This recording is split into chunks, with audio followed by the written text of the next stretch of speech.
Caríssimos amigos e irmãos, que nos abençoe o amigo incondicional de todas as nossas horas. Aquele fundamento que não existe outro além do que já está posto. O único mediador entre Deus e os homens. Como tão bem nos ensinava e nos dizia o apóstolo dos gentios, Senhor Paulo de Tarso, a saber, nosso Senhor Jesus Cristo. Que essas bênçãos de paz e de muita harmonia se projetem sobre as nossas consciências nesses momentos tão importantes para cada um de nós, a fim de que possamos mergulhar no bojo íntimo de sua estrutura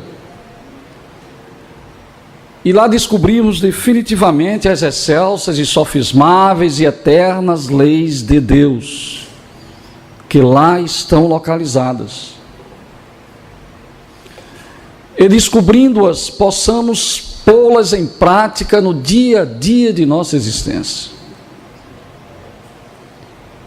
E pondo-as em prática, possamos com mais facilidade, com mais resignação e paciência, suplantarmos as atuais dificuldades que ora atravessamos. Porque, afinal de contas, jamais devemos esquecer que todos nós estamos convivendo e mergulhados num plano de expiações e de provas. Onde aqui estamos expiando débitos que contraímos no passado criminoso, delituoso, onde perseguimos, vilipendiamos, traímos, infelicitamos, e que agora precisamos o quanto antes nos quitarmos diante das leis divinas, porque nós as ferimos.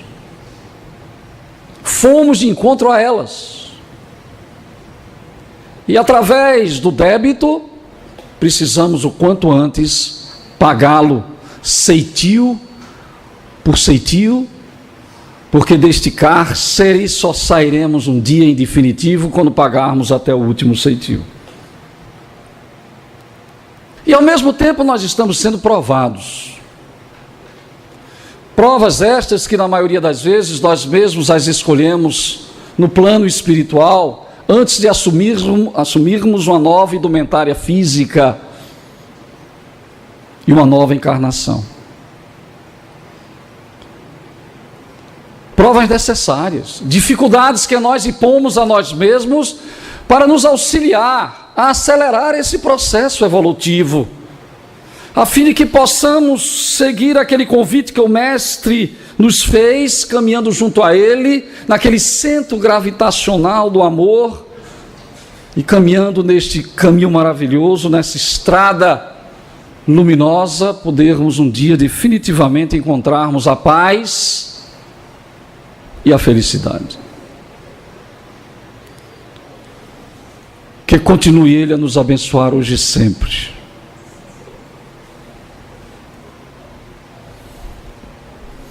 Se eu não me engano, é dia 10, né?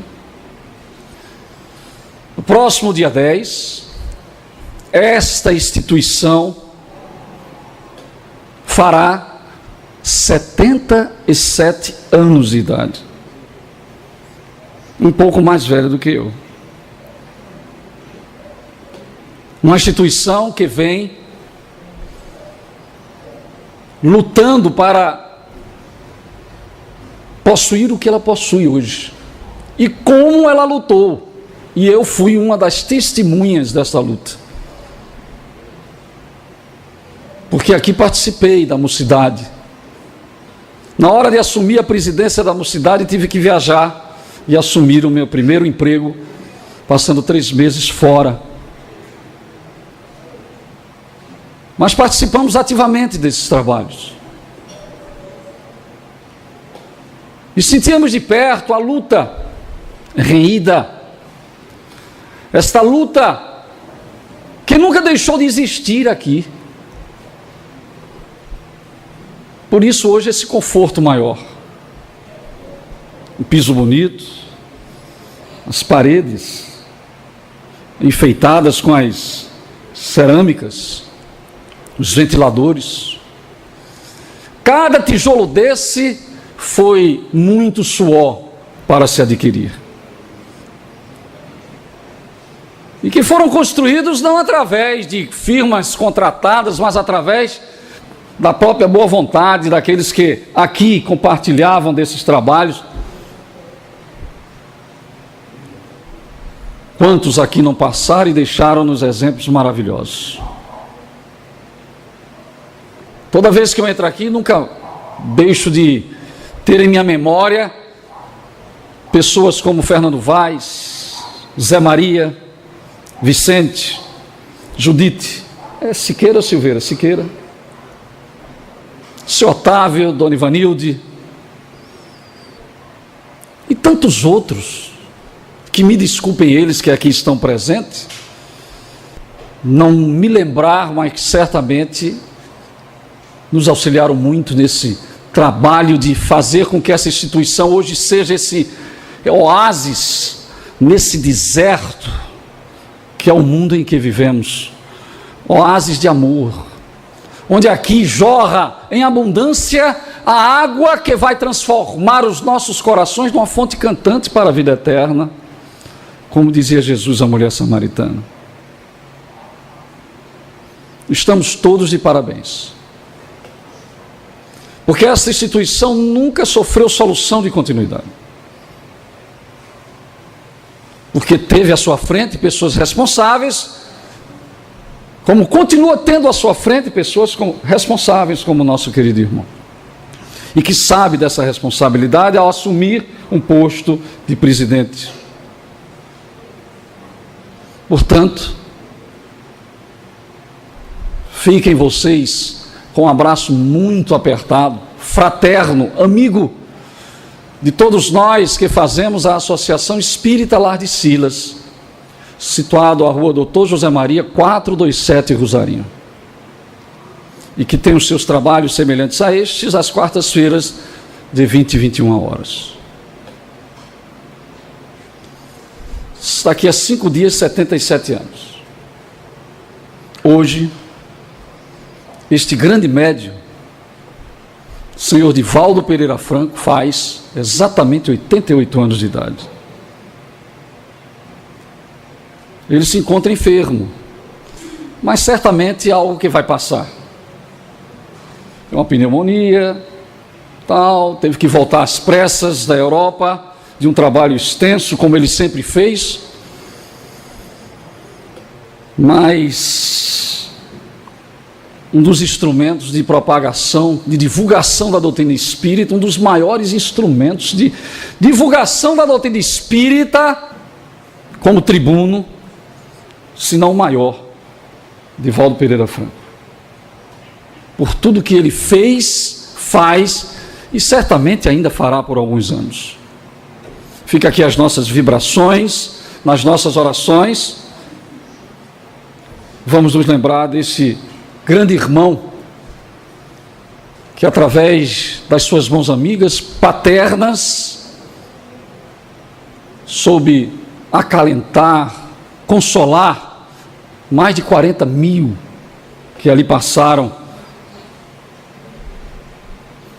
na mansão do caminho. Quem quer conhecer o trabalho, vá lá, para conhecer o trabalho de Divaldo lá em Salvador. Então, de parabéns também o nosso querido irmão Divaldo Pereira Franco, e vamos vibrar para o restabelecimento da sua saúde. Todos nós, principalmente espíritas, parece até um contrassenso, né, eu dizer isso agora, porque pode ser que tenha alguém aqui que venha pela primeira vez e que está querendo conhecer, ou então aquela pessoa que gosta da doutrina espírita, mas que se afeiçoa a outra religião, pelos seus rituais, as suas liturgias. São espiritólogos, e que tem muitos. Fica com a mão lá e outra cá. Então, para todos nós que estamos interessados nesses assuntos, que somente a doutrina espírita nos faculta conhecer, todos nós sabemos que existe um governador em nosso planeta. Assim como existe um governador aqui no estado,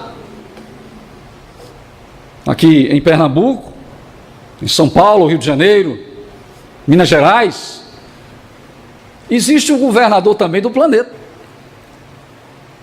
Todas as moradas do Pai são administradas por espíritos altamente qualificados, que já atingiram o nível e que merecem, então, a oportunidade de auxiliar o Senhor Deus no direcionamento administrativo de sua morada, ou de uma de suas moradas, do qual todos nós um dia também teremos a nossa oportunidade. Um dia nós seremos também um Messias, um Cristo, não é, Ivan? Já pensou você? Seremos um Cristo. Daqui a uns milhares de séculos, atingiremos um patamar e teremos o direito conquistado, através das nossas próprias qualificações, de administrar uma morada da casa do Pai. Porque Jesus mesmo disse, há muitas, infinitas moradas, e uma dessas nos espera, Ivanira, para sermos também um governador. E quem é o governador do nosso planeta? Eu me lembro quando eu era criança, nas aulas de evangelização, eram as primeiras perguntas para a gente responder. Éramos crianças, e ali se reunia 7 crianças em torno de meu pai e minha mãe. E aí ele perguntava, olha, eu vou ensinar a vocês e vocês vão me responder depois. Deus, quem é Deus? Aí vocês vão me responder. É o nosso Pai Criador do universo. Quem é Jesus? É o nosso irmão mais velho, governador do nosso planeta. Bem definido. Desde criança que a gente aprende isso. Então quem é o governador do nosso planeta? Jesus. Gente, o nosso planeta, quando ele se desprendeu da nebulosa, foi aproximadamente 4 bilhões e meio de anos atrás, para começar a formação, a sua própria formação, aquela bola de fogo. 4 bilhões e meio de anos aproximadamente. Há 4 bilhões e meio de anos, quando essa nebulosa se desprendeu do Sol para a formação do planeta Terra, ele já estava indicado para dirigir a Terra nesses fenômenos. Por isso que ele diz, naquela oração sublime, Pai, agora glorifica-me com aquela glória que eu tinha contigo, antes mesmo que o mundo existisse.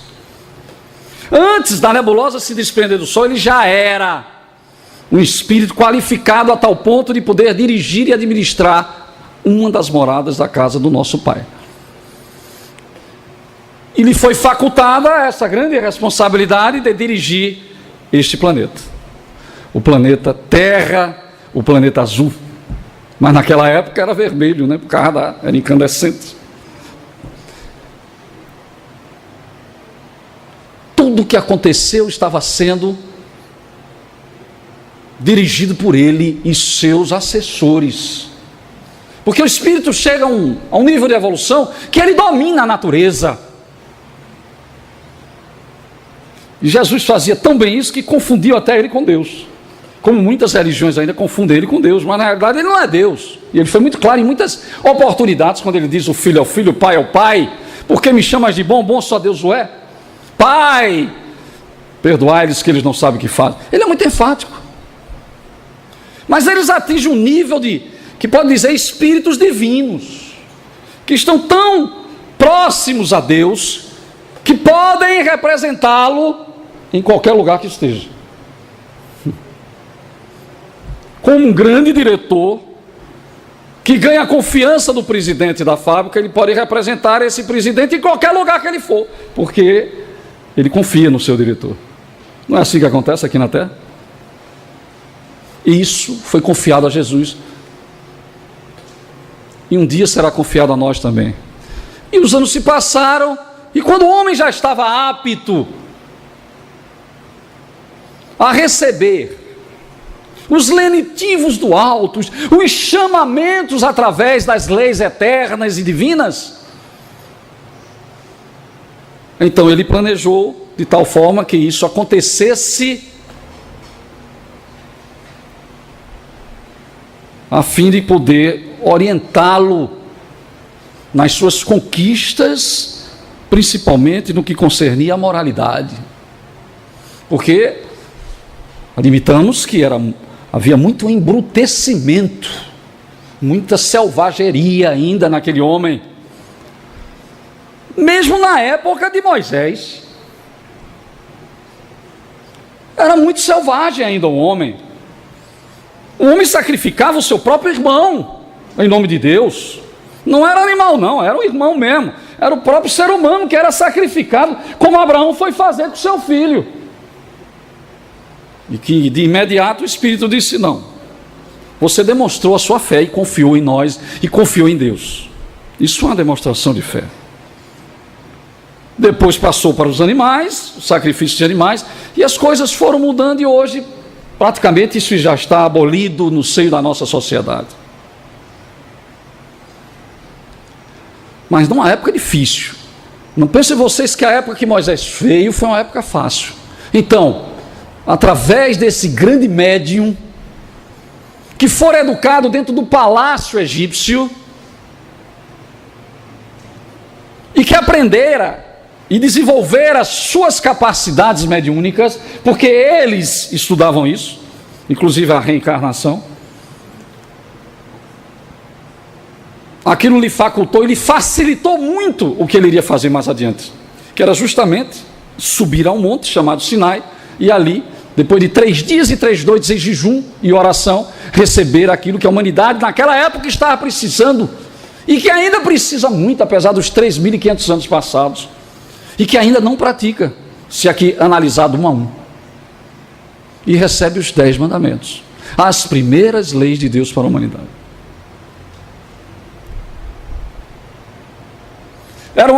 Eram leis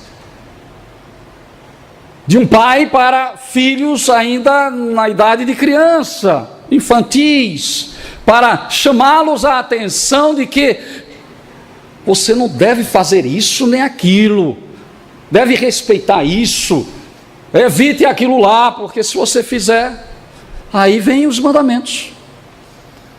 Resumindo, a justiça, a gente pode chamar justiça. Mas mesmo assim, mesmo com aqueles mandamentos em mãos, Moisés não era ainda chegado o tempo do próprio Moisés trazer aquilo que viria muitos anos depois por Jesus, que era justamente a lei de amor. Não podia.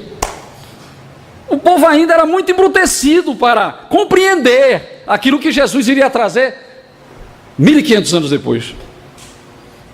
O solo ainda não estava devidamente preparado para essa semente. Ele recebe os 10 mandamentos, todos já têm a advertência do que deve fazer e o que não deve fazer, pelo menos no básico.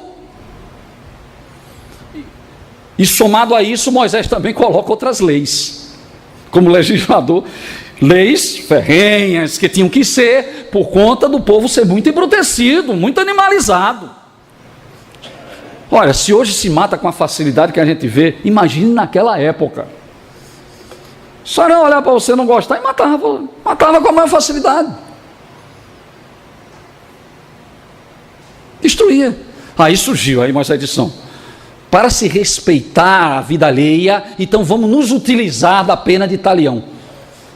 Se você matar o filho do vizinho, o seu vizinho tem o direito de fazer a mesma coisa com o seu. É olho por olho, dente por dente. Ele tinha que se utilizar disso, não tinha outra saída. Mas não era a lei de Deus. Aí não era. Aí eram leis que ele tinha que se utilizar para que o povo fosse amolecendo fosse, e criando aquele Deus, né? Aquele Deus vingativo, que quando a gente vai ler, a gente, puxa vida, que Deus, né? Mas que não era na realidade aquilo, mas para que o povo temesse, como algumas religiões ainda dizem, o Deus que eu temo, que na realidade ninguém deve temer Deus, pelo amor de Deus, temer Deus, não tem lógica. Mas o melhor estava para vir, claro que iria passar 15 séculos para vir, que era justamente a vinda do próprio governador conviver conosco. O governador viria conviver conosco, Moacir, aqui, ó, para passo, iria descer das altas paragens, e bota alto nisso. A gente não tem nem condições aqui de definir esses planos no qual ele está hoje, com os seus assessores. Já pensou uma figura dessa, um espírito dessa jaez, desse nível, desce até nós. É por isso que João se utiliza, eu adoro o evangelho de João. João evangelista é notável.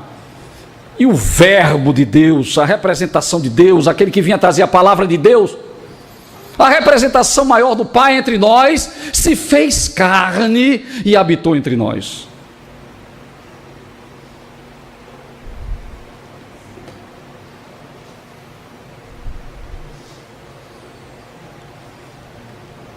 Foram muitos sofrimentos, 1500 anos. Vocês pensam que não foi não? A perseguição, sofrimento, mortes, ataques. É um povo que sofreu muito no transcurso de séculos e ainda vem sofrendo, o povo judeu. Aquelas duas facções criadas, né? Os árabes e os judeus. Uns filhos de da escrava H e outros da Sara. E entre eles mesmo aquela desunião, né? Os palestinos, e aquela briga hoje constante. Mas isso tem uma razão, e a gente vai dizer a vocês o porquê. Porque o escultor que viria esculpir na terra o sublime monumento do amor seria Jesus. E como ele soube esculpir? Porque ele chegou na hora exata, no momento certo. Tudo tem sua hora e um momento certo para acontecer em nome de Deus, diz a Eclesiastes.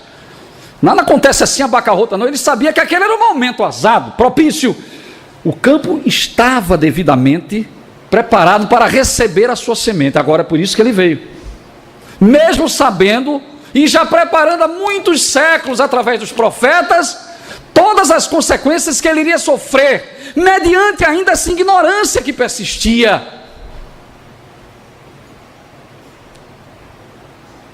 Em uma grande maioria. Tanto é que ele foi crucificado por culpa do próprio povo judeu. Mas ele sabia de tudo isso. Ele entendia, ele olhava, ele nos olhava naquela época, como ainda nos olha hoje, como naquela época como crianças ainda, né? Já saiu, já deixou de engatear, já estava caminhando, mas de vez em quando as tropeçadas cai. Hoje já somos mais adolescentes, mas ele nos vê assim ainda porque ainda não adquirimos, não assimilamos o propósito maior que ele nos ofertou de bandeja. Ele nos deu de bandeja. Tanto é que os primeiros ensinamentos que ele chama a humanidade a atenção no Sermão do Monte é justamente a respeito do que nós devemos fazer para sermos felizes. Ali está a receita, as bem-aventuranças. Bem-aventurados é ser feliz. Felizes os misericordiosos, porque terão misericórdia. Felizes o que compreende o sofrimento, que sabe sofrer, porque terão consolo. E tantas outras.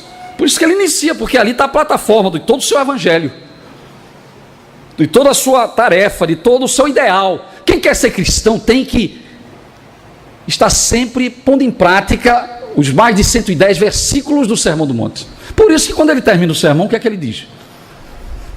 Se ouvis esses ensinamentos que eu vos ensinei, e se o pores em prática, serás como um homem prudente, vigilante, que construiu a sua casa sobre as rochas. E vieram as tempestades, a chuva, a enchente, e não conseguiram derrubar esta casa, porque ele construiu a sua casa sobre as rochas. Mas se ouvis esses ensinamentos, ou ouves esses ensinamentos, e não os pões em prática, é semelhante a um homem prudente que construiu a sua casa sobre um banco de areia. E vem os ventos, a tempestade e a enchente, e leva essa casa de roldão, porque a casa foi construída sobre um banco de areia. Moisés, a justiça, nos alertando a respeito da justiça. Jesus agora iria nos alertar a respeito de algo muito mais essencial do que nós pensamos para cada um de nós, porque ele é o alimento de nossas almas, e sem ele nós não sobreviveremos. 4 letras que se chama amor. Ele veio nos trazer a lei insofismável, eterna, sublime e universal do verdadeiro amor. Não é esse amorecozinho não que a gente tem por aí não. Esse amor calhado, preso aos preconceitos, às paixões, ao ciúme e a certas ambições. Não é esse amor não. Esse é o nosso amor. É o amor limitado. O amor equivocado, que muitas vezes se equivoca, que muitas vezes até destrói uma existência em seu nome. Que amor é esse? Ah, eu fiz isso porque eu amava.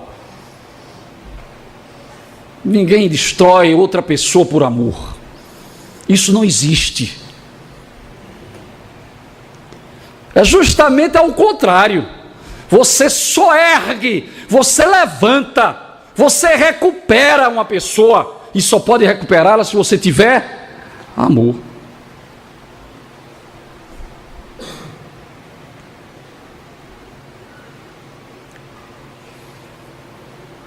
Todas as leis e os profetas, dizia ele,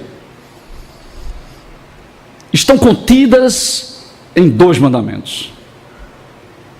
2 mandamentos. Primeiro, amarás teu Deus de toda a tua alma, de todo o teu entendimento. E outro semelhante a este, e ao próximo como a ti mesmo. Eu acho notável isso. Antes de chegarmos mesmo naquilo que ele nos chamou a atenção depois, que é lá no finzinho do Evangelho de João. E isso aqui, amai-vos uns aos outros como eu vos amei, fica lá no finzinho. Que ele aí fecha com chave de ouro.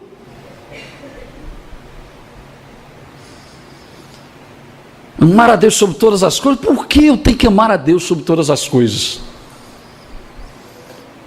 Porque nós estamos aqui, porque nós fomos o quê? Criados por Ele. Nós somos seus filhos. Aí vem uma religião lá e diz, não, vocês são criaturas, eu é que sou filho. Meu querido, é por isso as dissensões, é por isso esses problemas que estão acontecendo face ao fanatismo desairado, desequilibrado. Todos nós somos filhos da luz, como dizia Paulo. Se somos filhos da luz, é porque também nós somos luz. Nós temos luz.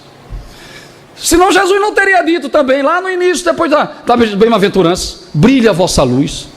Brilhe a vossa luz. Nós temos um potencial extraordinário de luz dentro de nós. É fazer brilhar essa luz.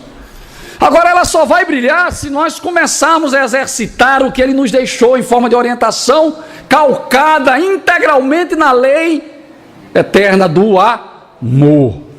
Porque tudo que Jesus fez foi baseado na simplicidade e no amor.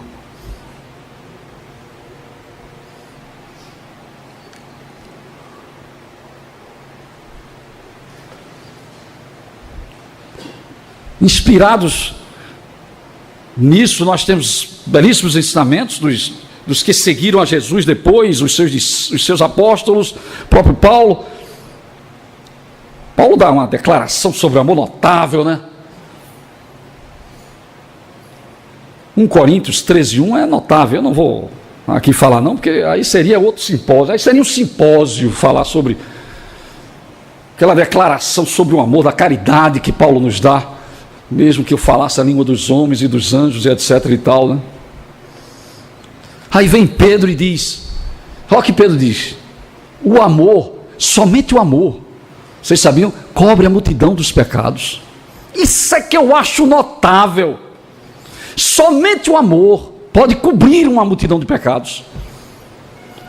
Queremos nos ver livres de certas coisinhas negativas, certas arestas, que prejudicam tanto o bom andamento do nosso processo evolutivo, como orgulho, egoísmo, inveja, impaciência, tolerância, ódio, rancor, ressentimentos, maledicência e tantos outros. Queremos nos ver livres disso. Comecemos então a irmos em busca da conquista definitiva desse amor.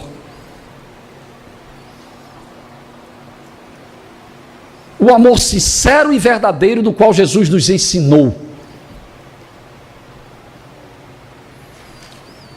O amor que ele tão bem retratou na parábola do samaritano, do bom samaritano, que era considerado um sujeito herege pelas outras facções religiosas, mas no entanto passou um sacerdote, um levita, e ele, considerado herege, foi o único que foi ajudar aquele que estava caído lá e for assaltado, porque ele se utilizou dos seus sentimentos de compaixão, de misericórdia e sobretudo de amor, porque ninguém pode ter compaixão se não tiver amor. Como é que eu posso ter compaixão se eu não tiver amor?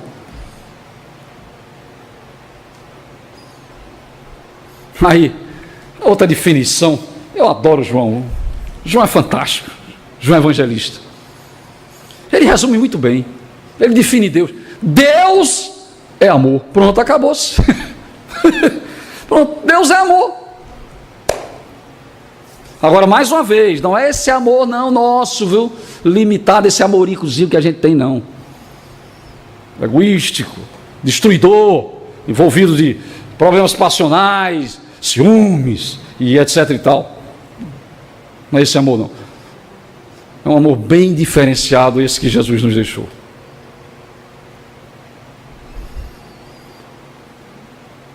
O amor em que nós temos que preservar dentro de nós a nossa autoestima. Por isso que ele disse: amai o próximo como a si mesmo. Ele pediu para que nós nos amemos também. Como é que eu vou amar o meu próximo se eu não me amo? Como é que eu posso dar a ele alguma coisa que eu mesmo não sei dar a mim?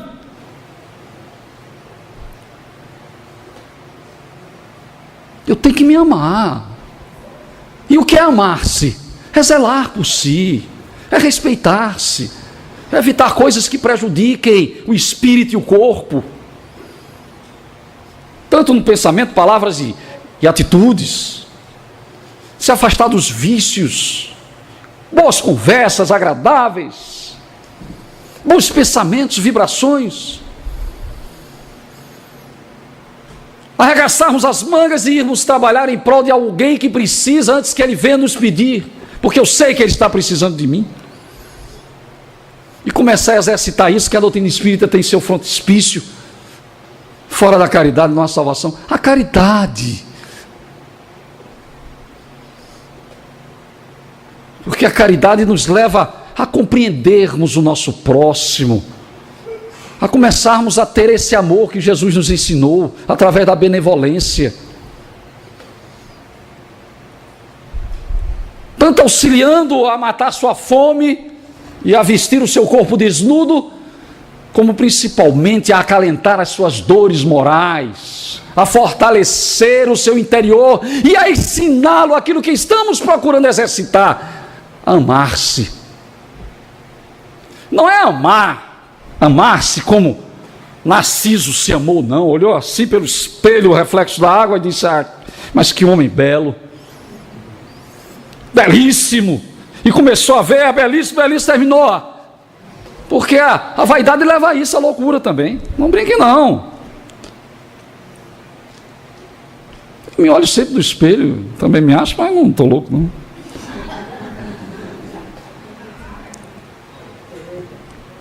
Estou brincando, eu sei que não sou. Mas são essas coisas que a gente precisa ir lá no íntimo, nas entrelinhas, e compreender o que foi que Jesus quis dizer. E não existe outra doutrina que nos abra a consciência, nos esclareça tão bem quanto a doutrina espírita. Eu desafio alguém a me mostrar.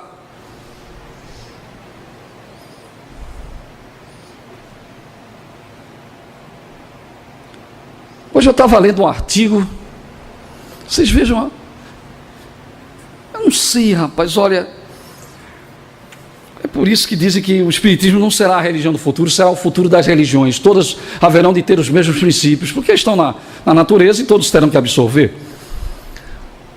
O probleminha que aconteceu esse final de mês com o Padre Fábio, porque Padre Fábio Melo, do qual nós somos fãs, como eu sou fã de Francisco também, o Papa, que a gente sabe que, eu vejo a hora do Papa bater assim na mesa e dizer, todos vão aceitar a reencarnação, porque nós aceitávamos antes, porque a gente não vai aceitar?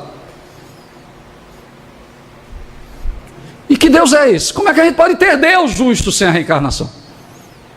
Acabar com isso, rapaz. Isso está na natureza, isso é uma coisa natural. A gente vê Padre Fábio falando, só falta falar sobre a reencarnação. Aquele Padre Fábio, né, que parece muito comigo. Não é, mas assim. Quando eu era jovem, né? Quando eu era jovem. Hoje a barba branca é Papai Noel, né? Aí está lá eu vi hoje na internet, ele chorou porque foi criticado ferrenhamente pelos adeptos da religião, porque ele disse que Maria não salva. Quem salva é Deus. Tá certo, meu amigo, ele não está errado não. Está errado ele? Não. Maria foi um instrumento extraordinário, para mim, depois de Jesus, um dos maiores, se não o maior espírito que a humanidade já teve. A nossa Mãe Santíssima, nós reverenciamos e respeitamos. Agora, quem salva são as leis divinas, desde que elas sejam devidamente observadas e praticadas, na sua verdadeira essência. Porque não basta dizer, Jesus, pronto, eu creio em Jesus, já estou salvo. Mas não faça a sua parte para você ver o que é que vai acontecer. Você tem que fazer a sua parte. Nós temos que lutar pela nossa parte, nessa autoestima, amando também o nosso próximo, procurando ser solidário. É isso que ele quer de nós. Aí o pobrezinho lá, já até chorar, ele chorou. Porque estão dizendo que ele agora é ex-padre.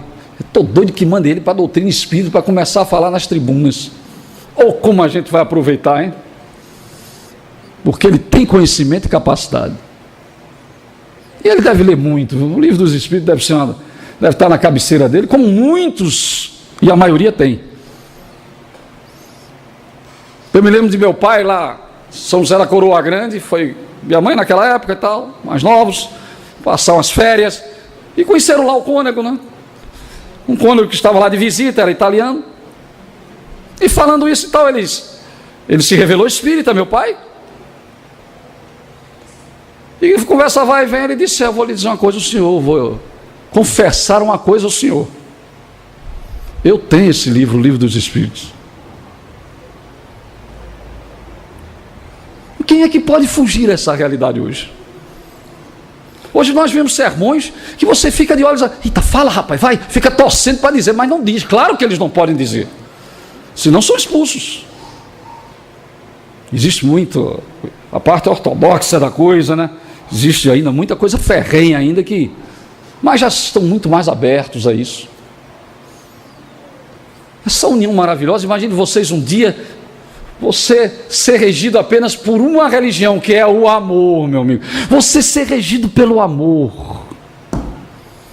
Essa é a verdadeira religião. É por isso que certa feita, um moribundo lá na cidade de Calcutá, um velhinho coitado, sacudiram ele no lixo, cheio de formiga e tal, comido pelos ratos. Teresa pegou, Teresa de Calcutá, colocou ele. Ai, minha irmã, quem é o seu Deus? Meu Deus é você. E a sua religião, irmã? O amor. Isso é que eu acho notável nesses espíritos, sabe? É o amor. Por isso que lá adiante, capítulo 13, versículo 34 de João, ele justamente iria afirmar categoricamente Jesus: um novo mandamento vos dou, um novo mandamento vos dou, além daquele que ele entregou a Moisés, através dos seus assessores. Diz Emmanuel, não foi nem ele diretamente, viu? Aí dizem que foi Deus que entregou diretamente para Moisés. Emmanuel diz no caminho da luz, os assessores do Cristo iluminados foram lá e entregaram a Moisés os 10 mandamentos.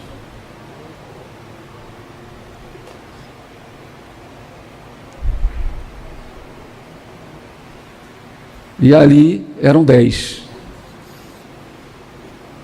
mandados a serem entregues através de Jesus. Pronto. Aí um novo mandamento vos dou, quer dizer, um novo. Além daqueles 10, surgiu mais um. Então agora são 11. Ele tinha que estabelecer esse mandamento, porque a missão dele era justamente trazer para todos nós essa lei insofismável, eterna, sublime do amor verdadeiro, que é a caridade. Que é confundida a caridade com outras coisas, mas não, caridade é outra coisa, é amor em movimento, é amor em abundância, amor sendo empregado em prol daqueles que precisam, é renúncia, paciência, tolerância, abnegação, altruísmo, isso tudo é amor. Então, além daqueles 10 mandamentos que ele entregou naquela hora, através dos seus assessores a Moisés, ele agora deixa mais um para nós, antes de ser preso, naquela conversa depois da ceia. Um novo mandamento vos dou, é que vos ameis uns aos outros como eu vos amei a vós.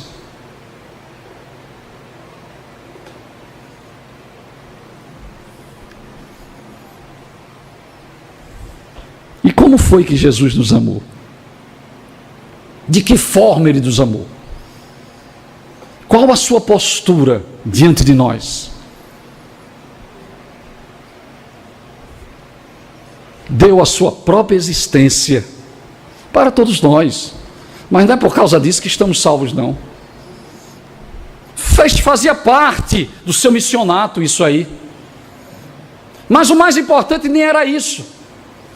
Era o tesouro bendito que ele iria deixar calcado integralmente nesse amor.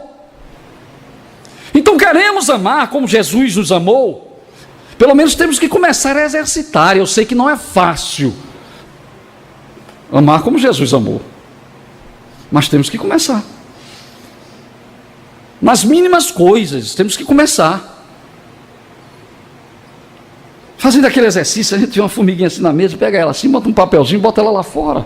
Isso já é uma sinalização de que você já está começando a querer ser um assessor no futuro, né, dos animais, e bota ele lá, você já tem compaixão por eles.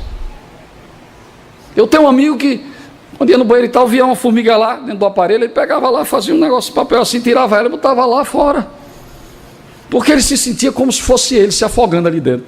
Veja que coisa interessante isso.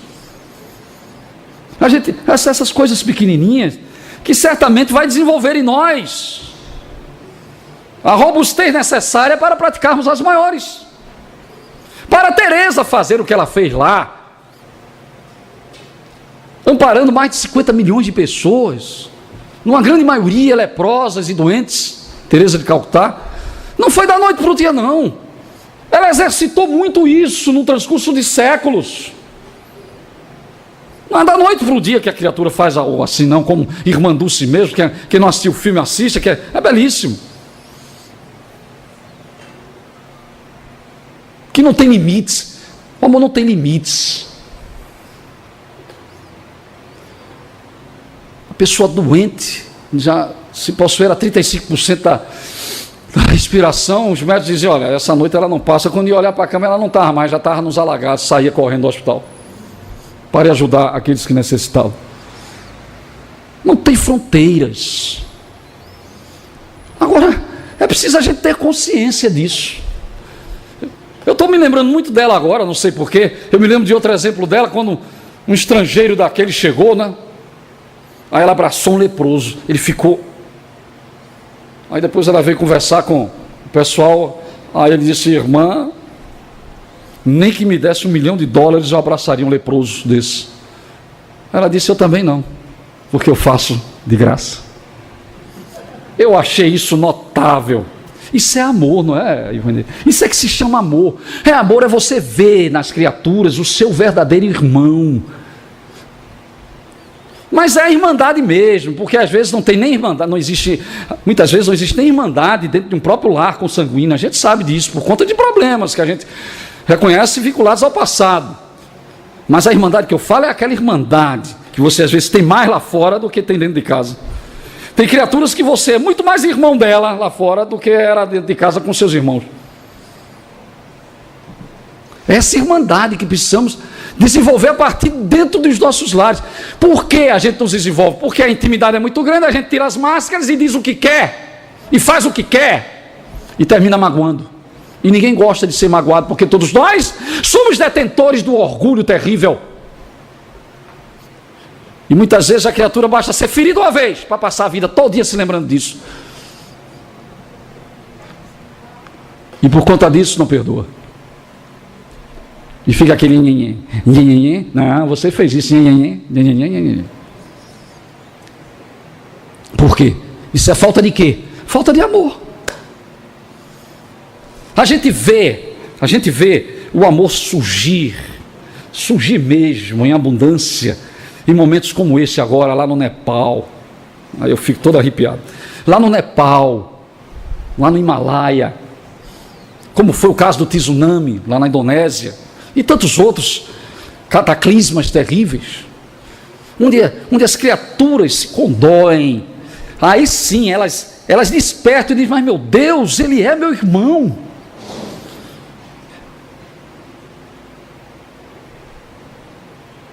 Às vezes eu estou assim no carro, vejo uma criatura assim, dá uma vontade de sair do carro e ir lá abraçar ela, mas eu não tenho essa estrutura ainda. Falta alguma coisa para mim ainda. Talvez na próxima, né? Já tem a intenção. Às vezes caem lágrimas quando eu vejo certa situação, me condói, mas não basta nos penalizarmos, não, gente. Porque piedade não é penalizar-se com lágrimas, não, de crocodilo.